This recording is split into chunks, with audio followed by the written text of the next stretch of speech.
Ladies and gentlemen, welcome to your NACE Esports Collegiate Championships at DreamHack Atlanta. Your first team, the University of Illinois.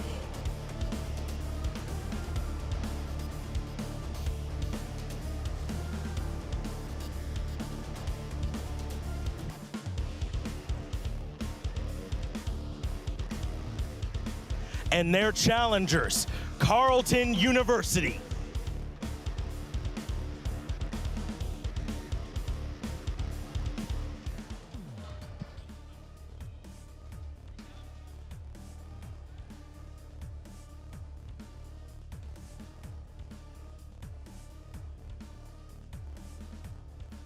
Hello, everybody, and welcome to the NACE Collegiate Smite Championships. My name is Jim Tucker. With me, Anatoly. Again, we're going to work on these college sets, man. Absolutely. It's always a pleasure to have you here in Georgia, deep in the heart of DreamHack Atlanta 2018. These two teams, formidable opponents with one another, have a lot of experience against each other. And a lot of history in this tournament. This is a matchup that was set to be in the winners finals end of this bracket, but instead, it's the grand finals matchup. University of Illinois undefeated so far this season, a perfect 10-0 record for them. Their opponents, the Canadian squad, Carleton University, 15-2 is their record, but that loss meant nothing to them. Well, we're going to see how they stack up against Meerkat and the boys, because there's got to be a lot of LAN experience. Meerkat, a former Smite Pro League player, has a lot of friends in the league, has a lot of experience with the meta. It's going to be a tough task for Carleton. This is going to be a tall task for them. We'll see if Carleton is able to deliver the first game loss to this University of Illinois squad here. But it's not just the Meerkat show. There are a lot of formidable opponents with them here. Khan, their solo laner, has been one of the biggest pushers in this matchup. His favorite guy to go to has been that RTO, and he's really been running circles around them. RTO has always been an aggressive god, a flex pick as well. Been running the support role, trying to get some dual lane pressure. If you can transition that into some purple and red buff invades, I'm expecting similar meta picks in terms of what we've seen so far during HRX. A lot of the meta is going to be the same for the college league, with the exception Meerkat does like to play that Morgan. The Chernobog is also another one of those he likes to go to. We haven't seen a lot of Chernobog as of recently, but it is one of his default gods when that Morgan's unavailable to him. We'll see if he goes with that. But David DeBergerac over on the side of Carleton has been an all-in jungler, really loves those hyper-aggressive, dump all your kit and go gods. And Season 5, junglers need to be aggressive to set the pacing of the game. You got to make sure that you're the ones to disrupt the mid laners. We've seen what's happened so far between the earlier HRX sets. Splice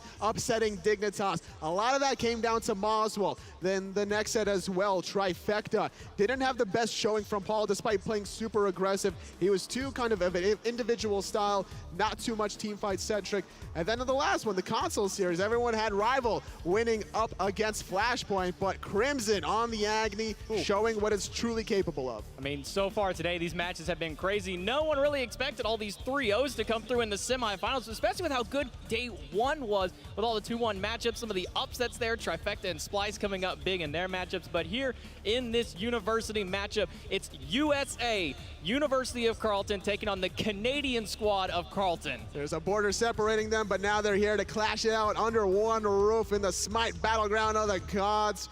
And I'm curious to see how the picks and bans are going to unravel between these two teams. We are still waiting for those picks and bans to come through, but my thought here is it's really going to be a lot of early priority towards that mid and hunter lane. Tornby on the side of Carleton has really favored that on her when he gets the opportunity for it, but there are so many strong hunters now. Jingwei has become really prominent as of recent. Honor's a great god if you want to be aggressive from the get-go, but the problem is of how it falls off towards the late game. You don't have the attack speed steroid, you don't have the crit steroids, you do have a little bit of penetration, and that's what makes it such a good early game focus, but Jingwei a lot safer, Rom's a lot safer. If you wanted to be hyper-aggressive with Hachiman, that's another possibility. And one thing that we've seen a lot at Berg in the regular season was that Pele, who has been one of the top pick and ban priorities for a lot of teams these days. We'll see if he can get his hands on that Pele as we get ready to go into the picks and bans here. Both these teams are fully dialed in. They know what they want, but it's all a matter of what is going to be picked up for them. There's so many different picks and bans of what's got popular recently. The Pele has kind of fallen off considering the Odins of the world. Now Fenrir starting to show light. UIUC taking on Carleton University here in the first game of this grand finals match. $50,000 on the line for these two teams. This is a $30K game. Winner goes home with 40 of their own. Loser, they get a nice consolation of 10 for themselves. And the first guy taken out, Odin. That's not a bad paycheck to have to pay off for some of these classes, and Odin has been a staple pick and ban in all of HRX and all of the placements. No surprise there. You don't really want to deal with an early Odin considering how important it is to go for a team fighting relic. If you're facing an Odin, then you have to go for the Phantom and things get awkward. Especially with how big like Opwash, Erlong Shen, Mercury, RTO, all those gods have been so dominant in these last couple of weeks of play that taking the Odin off the table has been one of the safest bans for them. Freya banned onto the other side and Athena as well here for UIUC. That rounds out their bans. Carleton's got one more. Seems to be done some research as University of Illinois, banning away that Athena. Not a most popular ban of the world, but definitely deserves some first pick, second pick priority. Has a lot of setup. The global pressure for the damage mitigation can never go unlooked. And one thing that we saw in the qualifier round is Athena had a very high pick and ban rate, but she had a very low win ratio. And really for both these teams, I didn't really expect Athena to be one of those top picks for them here, but UIUC doing a little bit of homework, recognizing their opponents, Carleton here. They like to go for the early all-in aggression. Red buff has been one of the big keys for them in these games. Speaking of aggression, there's no lack of aggression when you're dealing with the Erlong Shen. Carleton University now wanting to deal with it, taking that off the table, back on the board now with Freya, Erlong Shen, Odin, and Athena banned. This leaves the likes of Pele, Mercury available, going for the Polynesian. And gonna give that one over to Berg in the jungle. He has been phenomenal on this one. He really does love to couple it with Morgan if he gets an option for the double Pele in the mid lane. That's something that was pretty terrifying in their I believe that was their quarterfinal matchup that they ran that composition. Disgusting amount of damage for them, but now it's over to Carleton, and with Pele picked, they're just looking right at the Mercury. Surprised Mercury's going to be prioritized considering Pele's already for Illinois. Now, you're not going to pair Pele and Mercury together, but if you want to deal with the Pele aggression, you might want to go for some defense style for the Gab, the Kumakarna, Peels, but instead, it's going to be all kinds of aggressive starts from Carleton. And Opwash locked in. You can see there a 70% win rate for him. This god has been a nuisance for everybody. And again, UIUC, they're going with their comfort, getting this RTO. Khan has played all season on this god, and he seems just unstoppable on the bear, and actually taking the On Her away from Carleton. Wow, you talked about it. On Her is going to be a contested pick in the very first game of this collegiate league, and I like the Opwash pick into the Pele. Pele has to get basically point-blank range, and Opwash dumping those zombies right on top of himself is not going to make that an easy task, but the RDO can set up for a long-distance Desert Fury for On Her. And Terra in response, another big tanky Guardian for them, has that option to flex into the solo, has the support option as well, but now as we go into the drafts here, we see both the junglers, we see potentially a mid laner here with this On Her. We have seen Meerkat take it into that role a couple of times, and then the RTO, obviously, my thoughts is going to go towards Khan, but Southam himself could easily pick this one up. I would love to see Meerkat play some On Her because I'm just waiting to scream out, get soloed by Meerkat. And On Her has that solo potential. His whole kit is not only defensive, but he has a lot of offensive capabilities. But we're seeing the Omni ban here. They don't think that this one is going to be going into Meerkat's hands. They think it's going to be going over to soloing Pixie instead. So they're just going with the save option. And I like the Chernobog ban here. This is a great flex option for both Tornby and Digger Tuxedo. Both of them as the mid and Hunter have played this god a lot this season. If you're going to ban away the Agni, that leads me to believe you're also going to ban away the Raijin. Gods that are safe to escape, and especially the Thunder Crash through the wall. You want to enable your Mercury diving without any threat of the counter. And not only that, just the amount of burst with the Drums of War that he has have been dealing a lot. I mean, we saw in that last game there, funnel into a small little corridor against a Raijin. It might not be too fun of a matchup for you. Zeus banned away here, and I like this one because of the amount of lockdown that UIUC could potentially still pick up. That's right, RDO has enough lockdown for itself. Honor has a decent amount of slows with the desert sands that he provides, but still 2 more picks for both sides. As the Hunter of choice to take away is a Jing Wei, another safe option.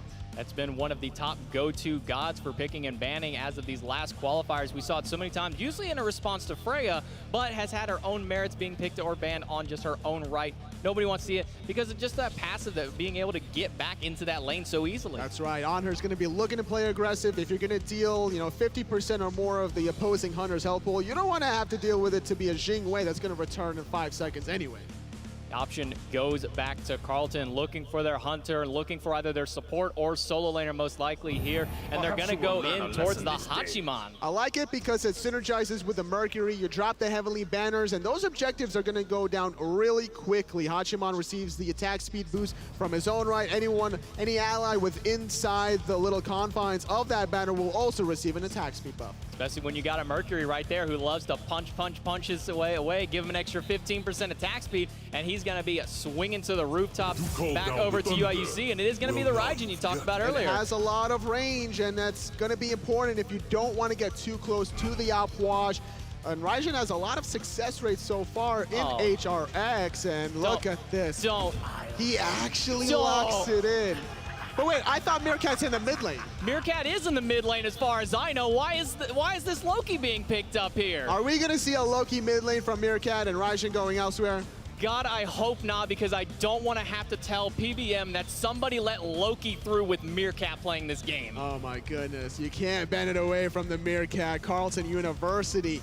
In this case, honestly, unfortunately, they already have their Hunter of choice, which is the Hachiman, and their mid laner of choice, which is the Outwash. And you would want to have some reveal gods when you're against the Loki. So you're thinking of the likes of Hu Yi with Mark of the Golden Crow, Nuwa in terms of the Fire Shards to reveal where the Loki is. But it's going to be the Baron hovered over. Sometimes, if you're dealing with Loki solo, you're thinking about like damage over time gods, right? So Kukulin, the Vandanger is good. You're also looking for gods that can detect it. So Osiris Tether can definitely follow it through. Baron Samedi, I guess, can still technically follow you through with the ultimate. And with the Snake as well, be able to somewhat track him through there with the damage numbers. And Baron has really been one of Lime Time's go-to gods in the solo lane matchup here. So both these teams really kind of drafting to their strengths throughout the season. The only one I'm still in question here with is this Loki Pele, which is going solo, which is going jungle, because both of them can do it, but the problem is there's Meerkat in this game, and he's the mid laner. Yeah, but just because he's sitting in the middle seat, does that mean he's actually going in the mid lane? What if they're going to do a role swap at the last second? We did see it before in the qualifiers. The very start of the matchup was a little bit of a role swap earlier. They did switch back there, but I don't think that there's going to be a hard role swap back through here unless they just want to get a little ahead onto this Loki. Well, they're laughing over there at the at the Illinois side of things about where all of these picks are going to go. So as we're waiting for the game to start, I'm liking Carleton's draft a little bit better. They have that team fight control between the Terra, Earth, and Fury, going to disrupt some of that late game damage, boost up the Mercuries on top. And not only that, the Baron for the amount of control, the sustain that comes through when you have that consigned spirits. I mean, this right now is looking like a later game. I'm not seeing a whole lot of early game here from Carleton. Not so. I definitely agree with you that there's not too much early game. So there could be an advantage for Illinois to exploit that, considering Pele's looking to play aggressive, Artio from the get-go on her Raijin. The only non-early game is Loki that's going for the late game. So I think there is potential for Illinois to disrupt Carleton's idea. Well, still getting underways for game number one. This is a best of three. This isn't a do or die right off the bat. It's not quite as big for them, but this best of three matchup, that's going to allow them to take this first game under consideration, win or loss, and see exactly how they can adapt in game number two. And the difference between the pools is 40,000 to 10,000, nothing to scoff at. So you better be having those strategies prepared, win or lose. The big prize pool. It's the biggest prize pool that we've seen for any of the college leagues. Previously, we've only been seeing in the range of around 10,000 for them, and now 10,000 just for the losing team. That's a massive step up for these players. Coming into this one, the NACE, 28 teams stepped onto the battleground in their tournament. It was a double elimination best of three bracket, and these are your two teams walking out. Carleton got knocked out in the quarterfinals down to losers, but made a strong undefeated run from then on through the losers bracket. Well, we saw Trifecta get knocked down at the HRX placements very early. Oh, yeah. And they were able to really just steamroll through that lower bracket, beating out CLG, beating out Mouse, defeating Space Station Gaming for that seeding match, which actually allowed them to also defeat E United. So never count out the team that's in the lower bracket. You can never count out any of these teams here or any of these players. A lot of these players, some of you may recognize them at home. Obviously, everybody knows the man Meerkat here on the side of UIUC, but you got Tornby over there on the Carleton University squad, one of the more well-known players among among the amateur level scene. You also have Digger Tuxedo, Lime Time. Those are kind of the two other big names there. In UIUC, Berg and Khan are real big ones themselves. I know Meerkat played for Cognitive Gaming. I'm pretty sure he also stepped into Denial at one point or another. He usually played a lot of solo lane, but this time around switching things up to the mid. He's staring into my soul. Yeah, he really is. How are you? I don't know how I feel about all this. I don't know. Get a little closer. We need a extra zoom in on this one here. See how long I'm just gonna The come smile. On, stare at me. Come on. Smile, buddy. You're in front of the camera. He's looking into my heart right now. He's touching my heart with that. Oh, he looked away. Well, if I he won looked the at my staring heart, contest. there's not much to see, so I'm not too worried. They're just going to see a bunch of shoes there is all they're going to see. Pretty much. One solid set of red loafers is what they're going to see there. That was yesterday. Wait till you see it tomorrow. Oh, Lord, who knows? At least we're not having a whole death segment where we're just bringing shoes up. You know, it was a good segment. But Cooper then, you know, we were done with it. We were good. We moved on. Weird. And then Cooper just comes out of nowhere. He's like, hey, here's my shoe, guys. And we're like, what are you doing, Cooper? It's like a basic Adidas. It's like, it's not even anything. Yeah, when Deathwalker's going to bring out the fresh kicks, you know I'm going to bring out my white crocodile shoes on the desk, obviously. They were pretty fresh. I'm not going to lie here. I'm not going to lie about that. They were pretty nice. I'd say that they were also better than F-Dots there. Just that zip tie, man. It was the zip tie on those shoes. That's all I'm saying. I don't know. The kids these days with their fashion, it's hard to kind of understand the mindset and the mentality, but it's easy to understand the mindset of Carleton's draft. Yet again, still a little bit questionable about where this Pele Loki's going to fit in for Illinois. That's really the big question here, because typically we've seen this RTO going over to Khan, but this time looking more like it's going to be over on Southam in that support role for this duo lane of UIUC. Carleton University, I mean, we talked about it. Their composition is looking more late game, where UIUC, they want to fight early. On her pick definitely dictates that early game lead. A 75-second cooldown for Desert Fury, giving you CC immunity, gives you the option to escape certain that CC form, specifically from that Baron Samedi that's going to be looking to pull you in. Our apologies for the delay. We're getting this back on as quick as we can here. The picks are done. The teams are locked in. I mean, totally, I hate doing it as the casters here, but we're looking at these two team compositions, not even looking at names. We're looking at the compositions here. I mean, which draft are you really favoring Composition, here? absolutely Carleton University, but not even names, but just record. You said it was 10-0 for Illinois, 15-2 for Carleton. Both of them are to be respected, but to be undefeated is no scoffing matter. So I think Illinois had the momentum going into this set.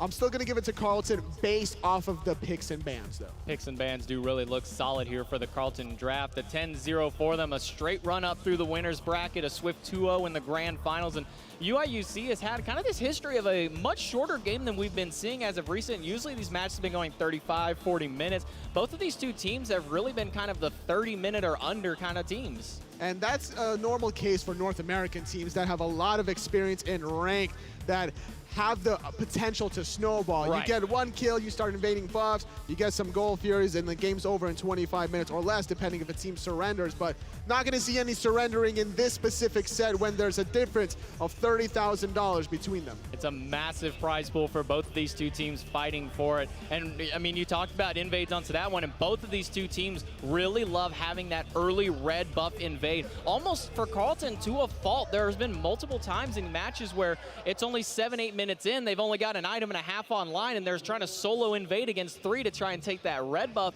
More often than not, it works for them, but UIUC is not a team that's just going to let them walk in and take it. And if there's any person playing aggressive, I'm expecting it to be this on her Artio combination. I don't know how Carleton are going to place this Baron Terra with the Hachiman, but trading basic attacks with an on her, I don't care what hunter you are, you just don't do it. No, you don't do it. That's the thing. That penetration and his passive just makes him one of the best early boxers in the entire game for all gods across the way here. And then the RTO having the ability to have 2 abilities at level 1 compared to your 1.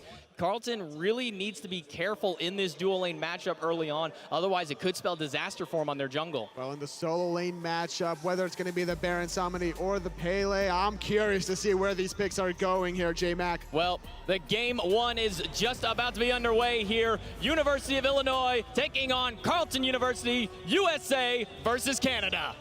Under one roof here at DreamHack Atlanta, presented by Mixer in 2018, and it is gonna be Meerkat Loki mid lane. All right. My God. All right. So, can somebody get PBM to come claim his child here? I don't know what's going on. Meerkat is running this one. So, wait, so Khan's playing Raijin solo. Look at that.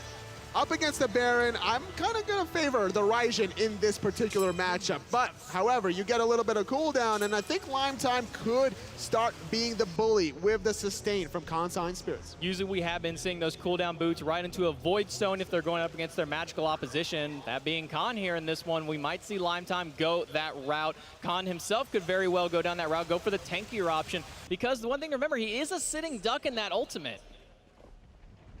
And over here, back into the duo lane, and Meerkat, what?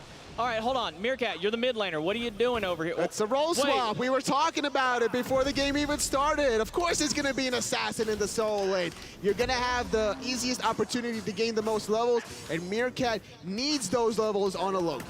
Meerkat just wanted to do this just because it was me up here more than anything. I think that's why he did it. It's just because I'm up here. He did it for the lulz. That's what he did it for. For the lulz. The memes. Just to do it. Because why not here?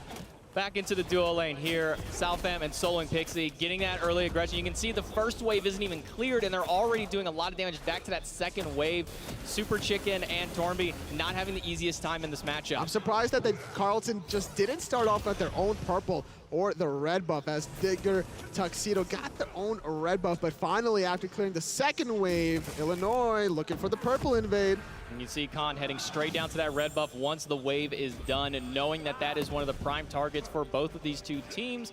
So with UIUC getting control of their red, only the purple buff left on their side of the map to grab. Purple buff still available for both of these two teams. In the 2v2 though, Raijin and the Pele up against the Alpuash Mercury. Gonna be a lot of damage on both sides, but safer range, I would say, from this Raijin.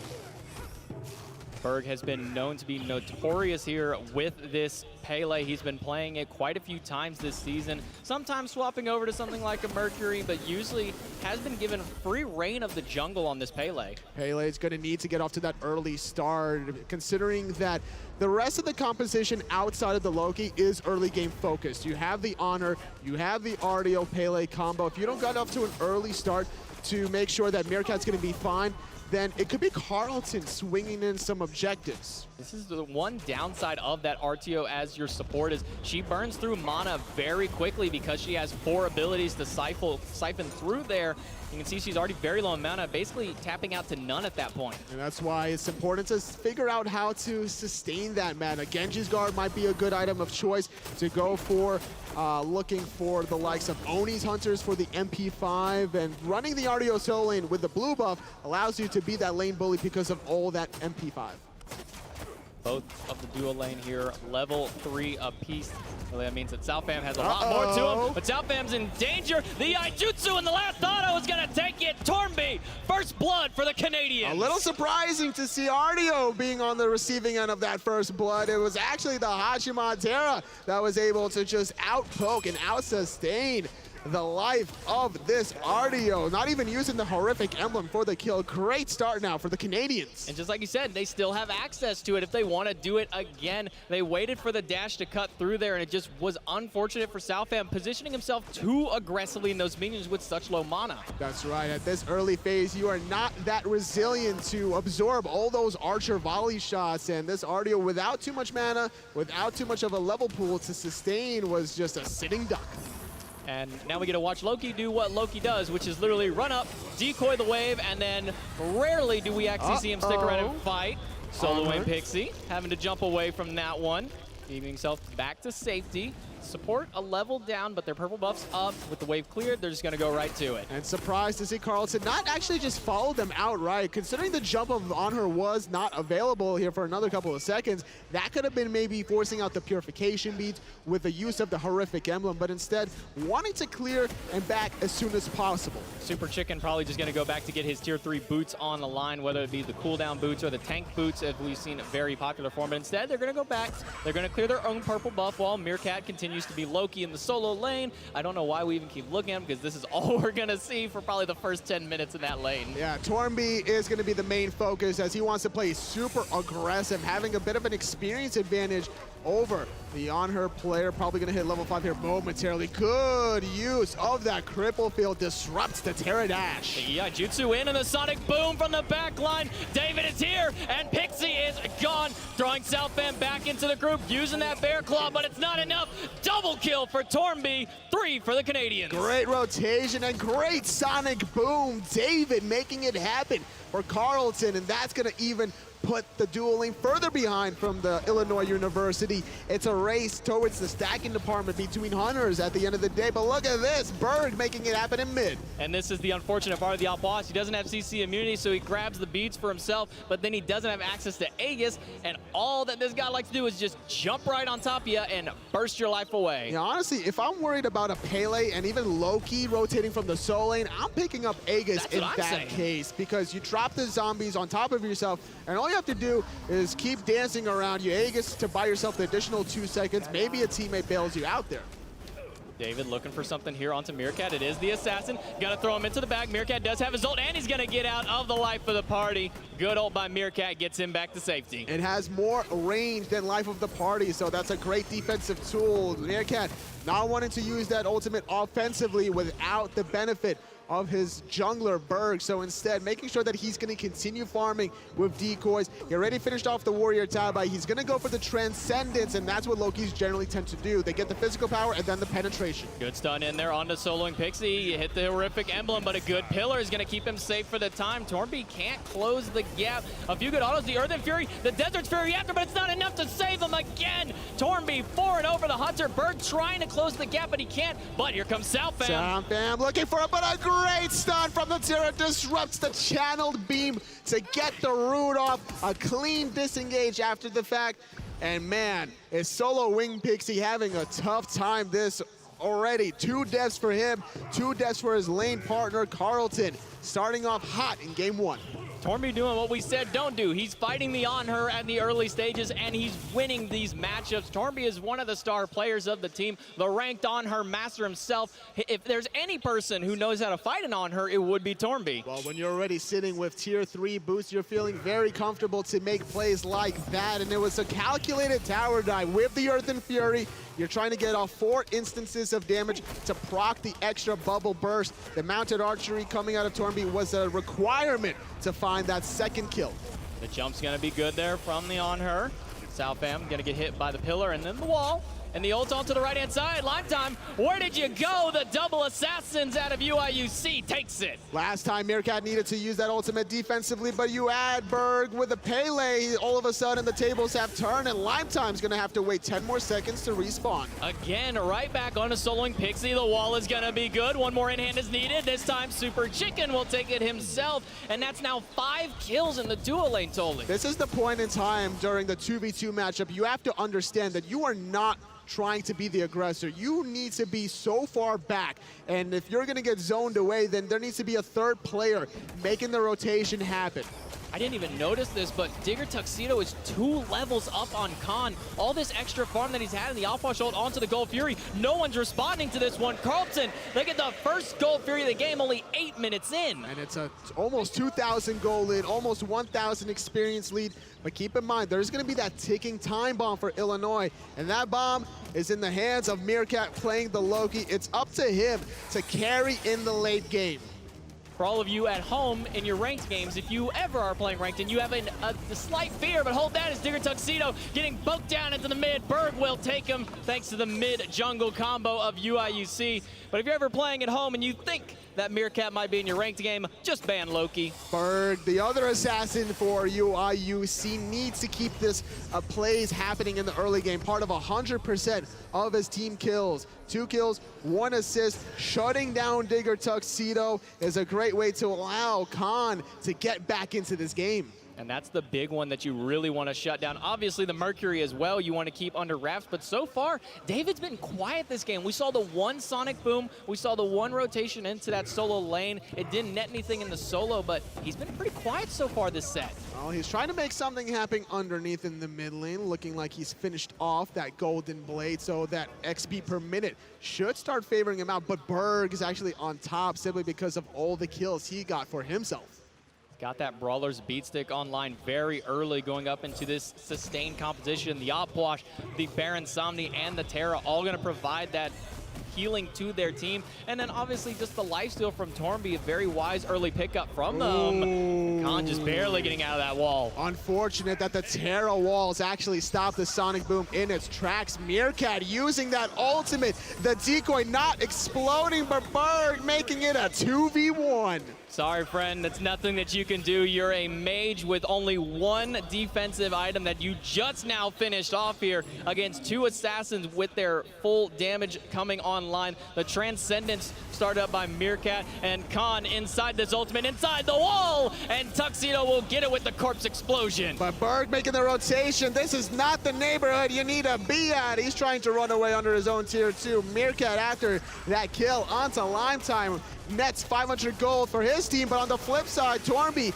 got a solo kill earlier on. He does the same on the opposite end. There's got to be something here to take Tornby down. He's 5-0 on this Hachiman, 2 levels up against his opponent. He's gone nigh untouched aside from the one rotation where he just barely slipped out the cracks. And it's still going to be difficult to lock him down. The ultimate is available, Purification Beads is available, Mounted Archery covers so much distance for chasing or the disengage, but by getting the tier 1 tower, this actually is going to allow the Anhur to just safely farm and last hit. As long as they have the vision alongside the Gold Fury, they know they don't have to worry about it for at least another 2 more minutes. 3-level difference between these hunters, but it's 2 levels in the solo lane between Meerkat and Lime Time. Lime Time not having the best time of his life so far, looking to go possibly towards that Void Stone with this last item picked up here. And again, like I said, David has been so quiet this game. David needs to make something happen. That first initial gank in the dual lane definitely allowed Tornby to pop off. But honestly, I like this idea that David has by not ganking the dual lane any further. Because what is he going to get by making this Anhur go 0-5, right? It's like the Zapman syndrome. You don't care about killing him multiple times. That was half of his health. The Sonic Boom onto Southam in the back. Berg is trying to run away. The Consigned Spirits will not hit. The drums are coming through from Khan, but Meerkat's going to find him in the back line. David has to retreat. Meerkat still with his ultimate, but he couldn't get the aim strike through. Desert Fury! Solo wing, Pixie making it happen. Berg's so low on this side. Lime Time still here. He's got the ultimate. He's gonna pull Khan right in. The beads are good. Meerkat, somebody's gonna take it, but nobody's gonna get pulled in. But Lime Time's gonna find one in the midst. 3 so low on UIUC, but they trade out 2 for 1. How in the world did Khan survive? Here comes Tornby on the horse. He clips out solo wing Good Pixie, but Meerkat comes back in the sustained super chicken. Just baited out Meerkat. There's 3 players there, Meerkat. You're not getting it that time with no ult, no way to secure that damage. He will finally take his spill. 2-1-2, but again, still, Tornby on top of the kills here. Between him and his dual lane partner, they've been both a part of 8 out of these 10 kills. Well, let's talk about Meerkat for a little bit, because he's at 5,300 player damage with only 3 items so far. Hydra's Lament after the Transcendence, getting a little bit of extra cooldown reduction, making those basic attacks hit harder after the aimed strike. Once he gets the penetration, Jotun's Wrath, Crusher, this Loki is going to basically one-shot anyone without physical defense. I want to see Digger Tuxedo, after this penetration, pick up some kind of defensive item. I'd love to see a Magi's Cloak come out of him to help him get away from that ultimate. He has the beads, but he needs to go back and get that Aegis online. It's true, Outwashes are vulnerable to dives, and that's what Berg and Meerkat are opting to do. You can tell that this strategy from UIUC is to focus out the Outwash. Purification beads with the Sonic Boom in the back, and David's gonna get 1 punch to the face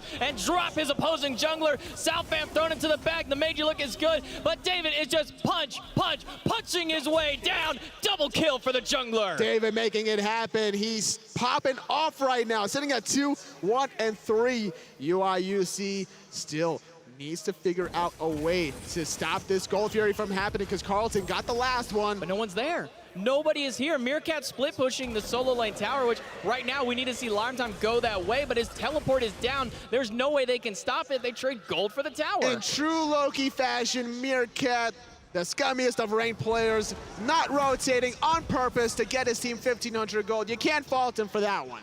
guys, just stop fighting. I'm getting the tier 2 tower. That's all he's saying to his team right now, and he will trade that out. Is a little bit more worth than that Gold Fury right now, but the extra kills that went the way of Carlton basically make it a dead even trade. Level 16 Meerkat looking for a damage check onto Super Chicken more than anything else. This level 12 Terra with Sovereignty is not dying anytime soon. Only level 1 Mace for Meerkat, so he doesn't have the penetration to deal with such resiliency. Looking at the build here, it's the tank boots into the Sovereignty, and then the Oni's Hunter's Garb. We've been seeing this item come up a lot recently, Toli. It makes a lot of sense, especially if you're going to look for the blink, but in the case of Super Chicken, he's opted for different relic of choice, Shell and Horrific Emblem. You're wanting to be close to the opposing enemies. When you have the Terra, you want to impact all opposing enemies with the Earth and Fury to get that debuff online.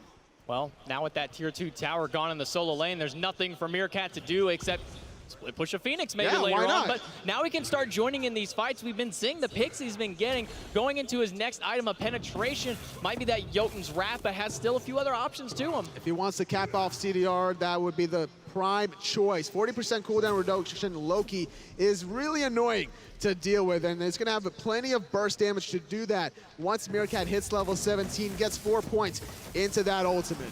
Rage finished off here by David, so now he's really looking for the fights to get those crit stacks online. Seeing the one-punch Mercury come through, and Meerkat doing what we really need to see him do, which is pay attention to this duo lane, because outside of those first 4 or 5 kills that we saw from Torby, now it's been a much quieter game. Uh-oh, the assassin got spotted out. Yeah, Torby identifies it from a distance, so he's just going to split push the opposite end. He got the checklist of all the soul lane towers. Lime Time getting pinned up against the pillar. Southam's going to go in for the stun. The blinking from Berg. The knockup is good on the Lime Time, and the Desert Fury is just too much.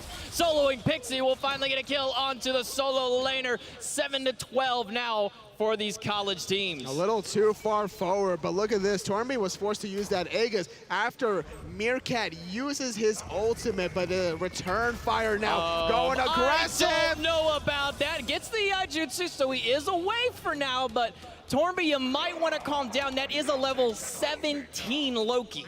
Yes, you don't want to fight that 1v1, but Meerkat will force out the back. I thought Torby would have stayed and tried to look for some lifesteal opportunities off of the minion wave, but once a Loki stealths, it's so scary. You just gotta retreat. You gotta back out. You can't stay anytime that there's a Loki, whether behind or ahead. It just doesn't matter with Loki. He can do that damage for you. And I mean, right now, Meerkat, level 17 in this match. He is hitting the level a minute mark, keeping up with the pace for now. Finishing off the Jotun's Wrath, now looking for his second penetration item at 40% cooldown reduction.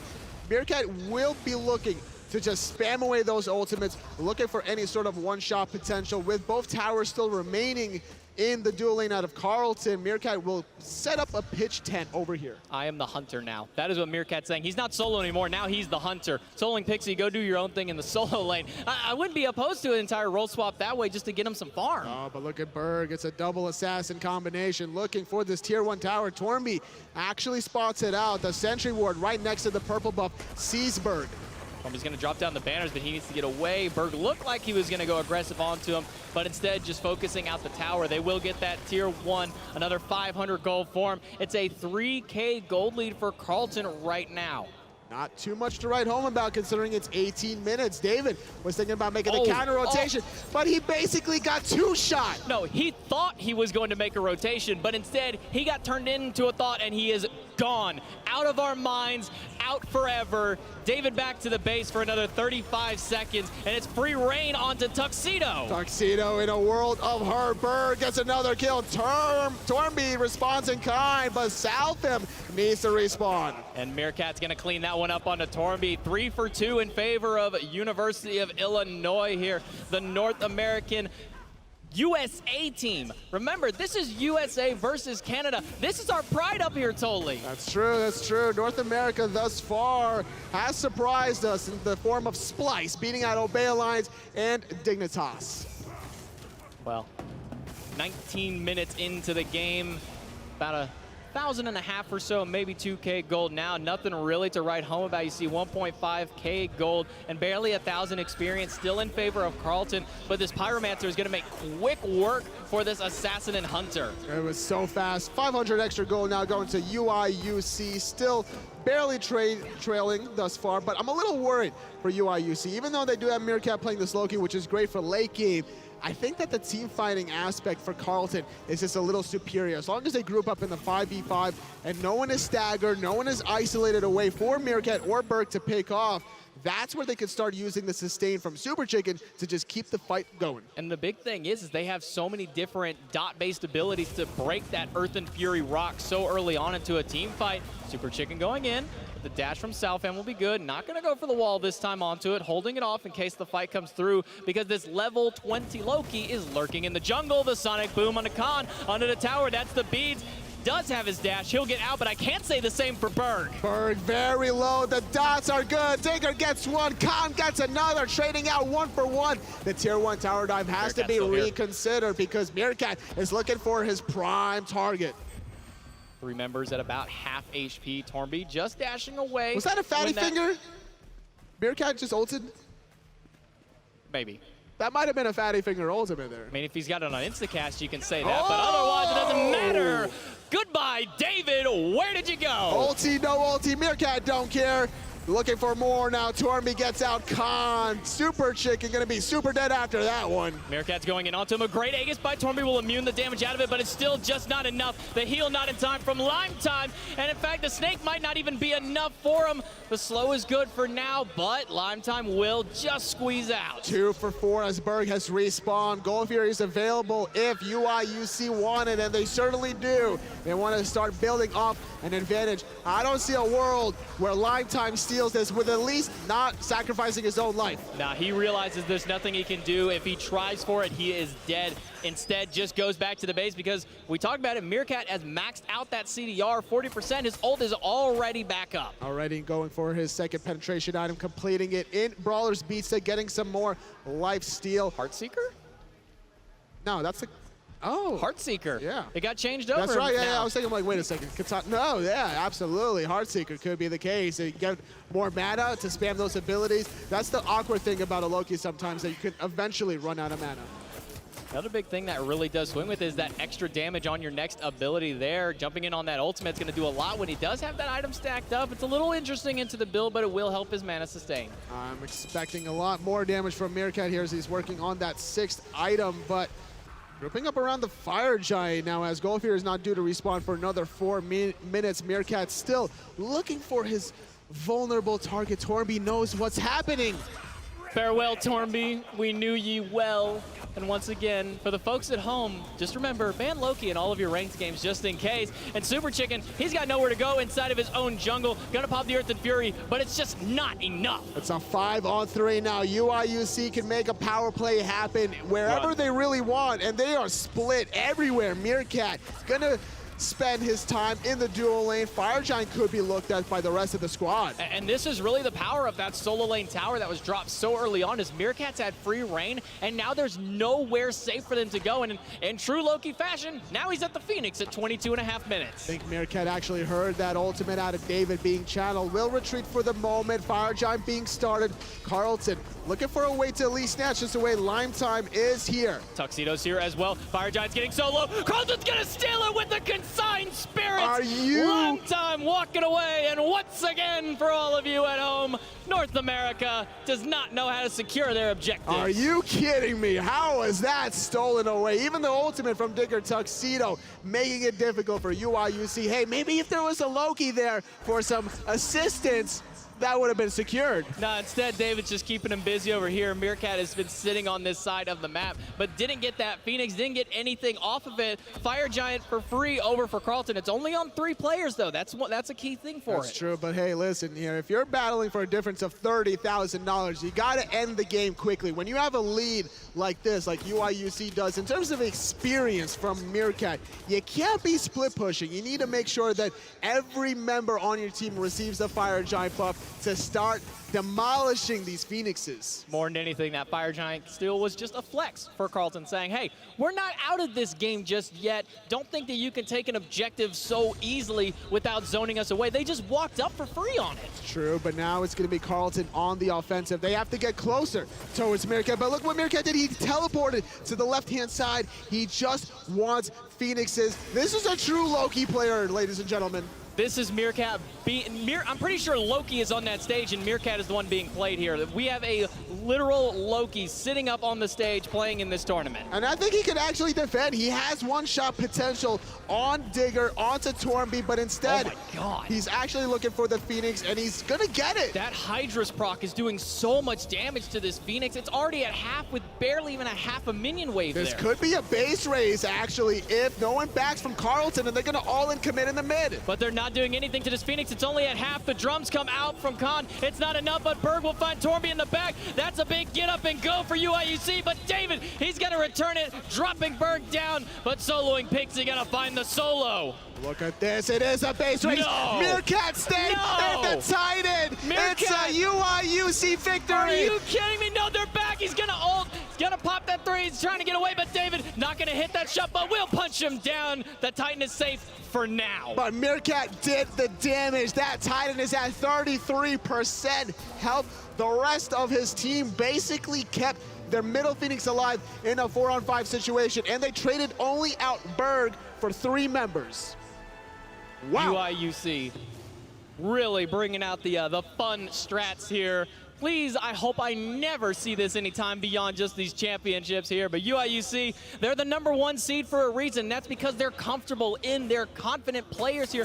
While the duo lane struggled early, look where it's at. They're now ahead of their opponents. 1 level up for soloing Pixie, dead even for the supports. But looking at the gold here, UIUC brought it back in their favor. Well, we talked about how Meerkat needed to make that late game staple performance, and instead of assisting in the team fights, he nearly damn well ended the game in his own hands. It was a great back coming from David on the Mercury to make sure that was not going to be the case, but with the Titan being that low, it's difficult for Carlton. They didn't even get a Phoenix with their Fire Giant. We need to see sentry wards at every single point on this map for Yes. Meerkat here. We cannot allow him to teleport into this one. With the Titan so low, he could take it out even without a minion wave. That's very true. It's just so easy. If he did that with a minion wave, imagine what he's going to be able to do once he gets a red pot and another Fire Giant buff in his hands. Don't even mention a red pot onto there, and the Fire Giant only left on David, but only for just another few seconds here as it is about to despawn. That's going to be the next target here for UIUC, but unfortunately for Carlton, they have to sit back and play defense and babysit this Phoenix. Fire Giant due to respawn in 1 minute's time. This is the opportunity for UIUC to start planting their flag of wards all across the board to see who's brave enough to step through the fire. Meerkat, he's still there. He's just chilling there. Nobody can see him. There's no wards up there, but you can see now the pepperoni pizza of wars going on up here. 5 of them all across the top-hand side, but the one I need to see is 1 or 2 in the base at those entry points. That's very true. There could be an opportunity to teleport if somebody sneaks in a ward out of UIUC, but it doesn't look to be the case. Their wards are kind of on the outskirts of the Fire Giant buff. Meerkat is waiting for somebody to start this red buff so he can one-shot them. Oh no, he's just gonna take it himself, so he can one-shot them instead, or one-shot the Titan.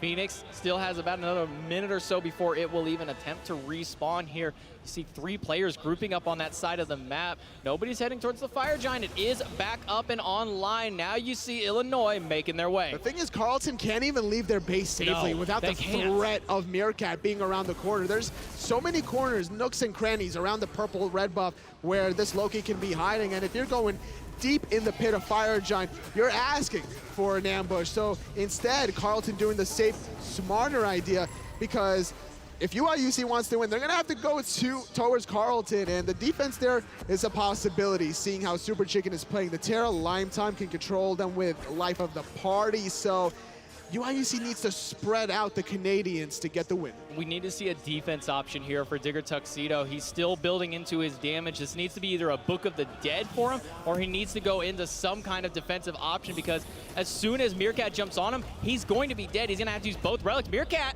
Actually haven't used that ultimate. Good wall there. It's going to get him out. That's what you need to do. Defend the Phoenixes, force out the defensive ultimate, but Meerkat's not worried. He keeps on his beads, but the ultimate, a very short cooldown, seeing that he has 40% cooldown reduction. Well, now group up here into the mid lane, and Meerkat still sticking around that left side, leaving Lime Time there to play defense. He is the tankier one for them. Him and Super Chicken, obviously the tankiest members of the team, but keeping him there to keep the control factor under Meerkat is the big option. But you can see he's already halfway or more to getting that ult back online. Trying to ping pong between the left side, now thinking if he wants to commit towards middle or in the solo lane right side. Tornby thinking about defending 1v1, but the blink coming in from Berg. Defensive ultimate from Super Chicken. Great wall! The pillar, perfect there to make sure that he couldn't run out, but he will. Berg only losing his blink in that. That's true, but he used his ultimate as well. But trading out your ultimate out of a Polynesian Pele as opposed to Super Chicken playing the Terra, that's going to favor out UIUC, and they're going to get a second Phoenix. And right back onto Tormy. Doesn't have his relics going for him. The ult's going to come out from the op wash, but it's not enough. Super Chicken will find it with the breaking of the wall, but the right side Phoenix is back down.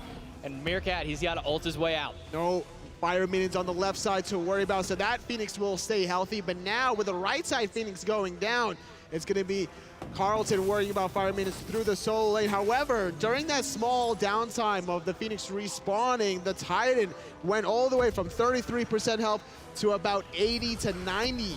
Oh, farewell, David. Oh, no, he's got the dash. Super Chicken is here. Meerkat pops his beads. Doesn't have his ultimate. He used it. Sonic Boom is going to be good. And the pop of the corpse explosion. Tuxedo says, sit down, Meerkat. But what can Carleton University do during the 50-second death timer from Meerkat? There's nothing really for him. The Fire Giant's down, Pyro's down. They got a Gold Fury that they can go for, but there's still 3 more towers on this map. That Titan is very tanky at this stage, and they really can't even push down for any Phoenixes because all the minions are on their side of the map. Well, if you don't push in a 5-on-4, when are you going to push? So Carleton needs to start getting their ducks in a row if they want to claim game number 1. Well, they're starting here with this tier 1 tower. A great start for them would be 500 gold. They can get maybe some kind of potion for themselves. A power pot will help them out. Get some more wards on that map, but they have to be careful. It's another 18 seconds till Meerkat is up, but if they don't have vision control on that top side, Meerkat can just pop right in. The teleport is the scary factor that Carleton needs to consider.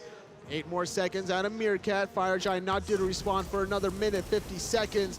Carleton needs to go back on the defensive, respecting the open right side Phoenix. And there's still 3 players with Fire Giant on this UIUC squad, both of them being in 2 of the big carry roles between Khan and soloing Pixie. Pushing up this left-hand side, Tornby doing what he needs to, and they really do need to get more of these minions out. The mid wave is sitting right at that halfway point, as is the solo lane, but those dual lane minions are still pushing up towards their side towers. This is the point where Carleton University has caught up in the experience, almost catching up in the gold department as well. Only down about 6,000 gold. Pyromancer now goes to UIUC. Not too much additional gold from that one, but you were asking for defensive items, J-Mac, and finally, Digger is working on a Mantle of Discord. Looking for some kind of defense. He does have a few options with it. A Mantle will really help against the Loki, getting that AoE stun on top of it, but Meerkat found a red buff. Meerkat gets a red buff, and once again, we play the waiting game and hope that there is more ward control. There's not enough. There's actually a ward on the top of the map there. Oh, look at that. There is, right where the Phoenix is exposed. But Meerkat needs at least a minion wave alongside of it to end. I don't think he has enough damage now that the Titan is about 80% health. Last time, when it was around 30 to 33% threshold, easy solo kill allowed. Easy, but the only other thing was his team was keeping them busy in the team fight at the mid Phoenix, and that's what allowed him to get that for so long. If he tried to do it now, the whole team of Carleton could just respond, go back to the base, and stop him there. Not enough damage on line for him at the moment. You see, topping the damage charge is that Opwash and the Raijin. This does a lot of AoE damage, both of those characters, but single target damage from Meerkat just right behind both of the mages. Still looking for an unexpected victim. Gonna run into 2 members, forcing out an Aegis. And the beads on Meerkat are down. He will take that trade, but now he's gonna have to go back to base. Took about half his health. About 1 punch there on the Mercury. UIUC starting up the Fire Giant yet again. They got the last one, looking for their second. Gonna secure it. It will be the enhanced version, making it 30% extra structure damage. That's gonna be dangerous for them if they can get in. We saw just how well they handled that right side Phoenix. focusing out entirely, not caring about the team fight at all. Their goal was, I see Phoenix dead. That's the whole game plan from UIUC. Focus out one target for Meerkat, and that's why he is hugging this left side wall, trying to push out the waves a little bit further. With the Fire Giant buff, a lot of teams like to make a 4-1 split. I expect that to be a reoccurring theme with this double assassin composition. That ward is now gone by that Phoenix, and it has respawned, so their Titan will go back up to its healthy 100%, so long as they keep the fire minions out and keep that right Phoenix alive. Seems to be the case thus far. No one wanting to really go past their own Phoenixes. Carleton University setting up a pitch tent in their own base, not wanting to retreat until they know Meerkat and co are dead. I mean, the good thing for Carleton is they do have an excellent siege defending team here with the Opwash, the Terra. They don't have to worry so much, and they can always throw Tornby with the Heavenly Banner, can deal the damage from the distance with that Eagle Eye. Oh, Meerkat looking to split things up on the left side. Lime Time will deal with it for now. Berg gonna get rooted into place and have to use the beads. Oh no, and Soloing's gonna have to jump away, but David's taking so much damage, the drums are not gonna find a home onto it, and that's their Hunter having to go back to base. It's gonna be a long time before this Illinois team can really fight again, and Southam taking a lot of poke, and that's the sprint onto it. Berg using his ultimate defensively. This is a botch engagement. Life of the party gonna get negated by the RDO dash. Carleton University yet again with a nice defensive hold alongside their Phoenixes, but keep in mind, Meerkat still has his ultimate, can make an impact. Well, Super Chicken does have his as well. Onto the flip side, a great defensive ultimate for the team and a great offensive tool as well. We've seen just what Earth and Fury can do in these fights, but you mentioned usually you see it coupled with a blink so he can get right into the middle of the fight and drop it on to everybody, but so far he's been having to just play it on the person who's been diving these Phoenixes. That's right, UIUC has to go north, so that's gonna allow Super Chicken to make the ultimate, the Earth and Fury, more valuable. I believe Meerkat was waiting to see where Tornby was alongside the map, knowing that his Aegis was down. Now it's available, so he's not too worried on the Hachiman. And this is the struggle we see with two burst assassins not building the defenses. Nobody but the support is able to go in there and tank up these Phoenixes. They kind of have to play onto the back line. If Carleton recognizes this, they can all in onto Southam, and then there's no push potential here for this university. Meerkat waiting for minions on the right side. That Phoenix on the right is at half health, in a weakened state as it did fall earlier in the game. Looking for the decoy. Somebody's gonna have to defend. It will be David on the Mercury having the global pressure. Fighting Alini here, trying to make their way into it, but the Ravens from Canada holding them back. 36 minutes. This is one of the longer games between these two teams all season long. Totally, we're still just in game one That's of this right. best of 3. 39 kills in 36 minutes. It's been a slobber knocker of sorts around this first game, trying to get the mental edge as Meerkat basically roll swap from the beginning. He is sitting in the middle of that row, meaning he is the dedicated mid player, but knowing his fascination with Loki and a lot of other competitive games and a lot of ranked games, he's trying to throw a curveball at Carleton. I don't know why anybody likes Loki. I don't know why. Remember when we had the one day where we took him out of the game? Oh. That was a beautiful day, and I wish we was. could have that 365 days out of the year. We'll give him one day. We'll have a Loki day, and that's the only day he's allowed. That would be April Fool's Day, because then we would take that away. But anyway, Carleton University, they have to deal with the Loki, so if I'm Carleton, I'm probably, win or lose, I'm banning Loki. I'm banning Loki 100%. We were saying it before. I mean, you and I haven't, but myself, Polar Bear Mike, and everybody in the ranked community has just been saying, if Meerkat's on the team, just ban Loki. I almost want to just look at my phone just to see if PBM has tweeted about this game in Meerkat. I'll check in between games for you and see what he says. But we're sitting here almost 38 minutes into the game. No more kills have happened. The Fire Giant has fallen off of the University of Illinois squad here. Another 30 seconds before it is back online. Looking for it. Carleton not wanting to leave their base because of the slow. They got to do something here. They don't have to do anything because UIUC has to end the game.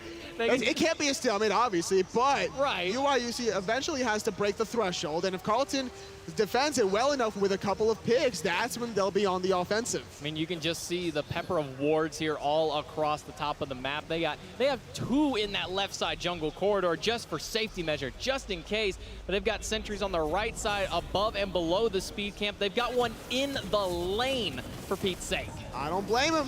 When you're dealing with a Loki, You gotta have the vision, and look Put a where ward in Meerkat there, is. Like Meerkat, Meerkat has never been with the rest of his team since No. like, what, 25 minutes ago? No, I wouldn't even say that. I would say like 15 minutes. Like 15 minutes into the game, that's when he said, all right, team, I did my job. Let's see what else I can do. Yeah, he made some rotations around that level 12 to 15 marker, but since then he's been looking for the split push.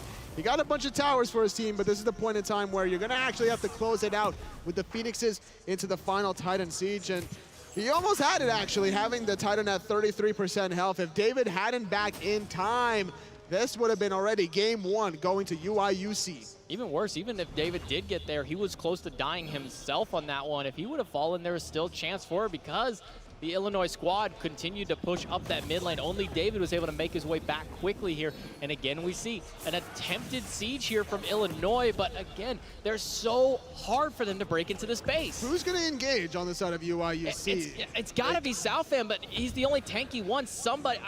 Berg has to get in there and get one of these squishies. I think if anything, Samfam is going to have to sit in the backline to peel. It's up to Berg or Meerkat to engage. The blink from Berg, the ultimate from both the assassins could be the threat. Spirit Robe actually from Tuxedo, and I like this because of the damage mitigation when you're hit with that. He drops the ult onto you, it's hard CC'd. Now you got that 15% mitigation, but Berg's going in. Tuxedo backing off.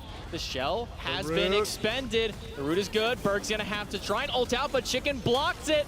Berg, barely under half HP, will get out of the fountain. And Meerkat has still not done anything during this Phoenix Siege. He's just waiting a little bit too long. It was a great back and forth action of the left defense from defending that Phoenix Siege, from defending the middle Phoenix Siege. Carlton now feeling a little bit aggressive, gonna root out Southam, but look at this, Meerkat underneath, Tornby grouping up with the rest of his teammates. This is the threat that Loki poses to the rest of the squad in the late game. Meerkat's left alone at the moment, but David will make his rotation over, so that's going to stop that attempt right in its tracks. Both these side Phoenixes have been dropped once. They're only back up to 75% health, so it's going to be a little bit harder for them to defend those ones, but they just keep pushing towards this mid lane. I like the fact that it's Lime Time defending a very tanky Baron Samedi, even having the hide of Nemean Lion, tempting and begging Meerkat to hit him for all that return damage. 41 minutes into this game, UIUC has hit 2 Phoenixes down, but beyond that has not had much success. Meerkat's gonna beat. He's going all in onto this one. The Baron ult is gonna be good. And Meerkat, he's gonna have to ult away. Not gonna die to the Phoenix's damage, but he's so low. The Sonic Boom in the back from David. He's going through. He's punching down Khan. That's one down. Meerkat slowed. He's gonna use that invisibility for the movement speed to get himself out. But again, Soling Pixie's down. Tormy's gonna grab one, but Berg's gonna return fire. Berg very low, has to retreat. Southam looking for the plays. He's gonna retreat. Look at Meerkat underneath. He gets one. He's looking for a second one. Berg is gonna fall. Meerkat gets 2, but he's so low. Lime Time stripping his life away. The last one alive is Southam, and he's so low, but it's just the 2 tanks alive to push. There's no damage dealers for Carlton, and totally we're just resetting. That's true. We're gonna have to wait another 50 seconds for Digger Tuxedo to respawn before Carlton make a play. Fire Giant not due to respawn for another 90 seconds, and this is the kind of chaos a Loki just kind of deploys in the battleground of the gods. Everyone was just too scattered. The threat of the Loki, almost a solo kill by Lime Time. You could tell Meerkat was frustrated that he was like, I'm gonna force this left side Phoenix down. It's weakened, half health. He uses the beads. I think if Lime Time does the little flick trick with the ultimate to just get off some more damage and then applies the stun, get off one more Phoenix shot, that additional Phoenix shot would have done the trick. But the ultimate was still online. If he would have done the flick maneuver, he possibly could have ulted out sooner and even avoided the stun damage altogether. It's just that game of cat and mouse that you play with the Loki. Is he gonna ult now? Is he gonna save it for later? Is he even gonna use it? All right, all the members have respawned. Fire Giant coming back up in 40 seconds. Carlton just going to be a little bit defensive with it, without the objective of the Fire Giant. They just know that they can finally defend safely. If Meerkat is going to make plays like this, this could go to the Canadians. 43 minutes now in. Fire Giant set to respawn in about another 20 seconds. So far, Illinois, they've grabbed three of their own, and had one stolen from them by Carleton. But now look, now Carleton is playing up front. They have the ward control. They know that Meerkat can't get right into the back line, and finally they're coming to defend this Fire Giant. And because Meerkat has just recently respawned, they know that he's not in position to get any Phoenixes without minions. That left side lane is pushed so far deep, it's going to take a while for Meerkat to get in there, and there's no real threat of a backdoor. But they now know that Meerkat's in that lane. That mid wave has been dropped. But all 5 players are still sitting here. Meerkat is still pushing up that mid lane. The fight looks like it might be breaking out here, but UIUC is doing the best job holding him. And once again, the Loki going back in. The fight starting off. They're not going to let anybody go back to base. The drums come out. David has to Aegis out. Meerkat gets that mid Phoenix. David has to run away from Berg. So much damage on the off watch, but even more from Khan and soloing as Tornby falls. Meerkat's at the Titan. Digger Tuxedo will fall. That's 2, but 2 made it back out to stop Meerkat again. Meerkat is distracting everyone. No. Berg gets a triple kill. A 4-on-5 favoring UIUC. Meerkat did the damage. The rest of his squad are now in position to clean up. It's only Lime time and David left. The mid Phoenix is down. The Titans at a third. All 5 players from Illinois are pushing forward. Lime time's gonna get the stun on the Berg, but it doesn't matter. The Titan will fall. Pixie gets 1. Lime gets 1, but UIUC takes game 1. Loki wins, but I don't think anyone is a winner after that one between these two teams. That takes a true test of mental fortitude for both teams. Any game that lasts longer than 35 minutes beyond the average length really puts you in a do-or-die situation. Carleton were stressed for time. They were waiting for that Meerkat split push, but they just couldn't execute that team fight correctly. The team fight at the Fire Giant just did not go their way. They tried all-inning immediately, but straight after, the drums of war coming out from the Raijin, making sure to spread the team fight out, putting David low, pushing everybody back away, and holding them there as long as possible for Meerkat to do his Loki thing. Now Carleton, after losing that game, need to configure out a strategy to stop Meerkat from making the same kind of split push opportunity. If they don't ban Loki, they're going to be in a world of hurt. And keep in mind, folks, that the difference between winning this set is going to be the difference of 40,000 for first, 10,000 for second. Well, almost 45 minutes into that game, Tolly. We finally have our outcome for game number 1, but it's a best of 3, Tolly. Right. We still got at least one more game here for this Carleton University squad to pull it back. I'm excited to see how both teams make these adaptations, because I was kind of worried to see how UIUC would transition from that early game. Carleton was doing a good job, I think, once they started to group up a little bit, but Meerkat on the Loki, too much to handle. It was just too much, and a lot of people have been saying it all over Twitter and all in the rank scene. Ban Loki. We'll see if Carleton's going to do it. But before that, we're going to take a quick break. When we come back, game number 2 of this college finals matchup will return.